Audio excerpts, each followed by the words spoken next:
খানম রিতা,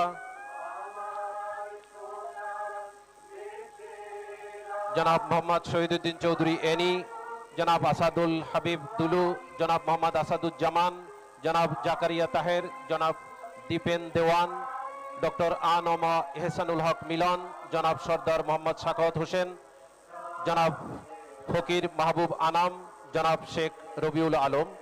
উপস্থিত রয়েছেন মাননীয় উপদেষ্টাবৃন্দ জনাব মির্জা আব্বাস উদ্দিন আহমেদ, জনাব নজরুল ইসলাম খান, জনাব অ্যাডভোকেট রুহুল কবির রিজভী আহমেদ, জনাব মোহাম্মদ ইসমাইল জবিউল্লাহ,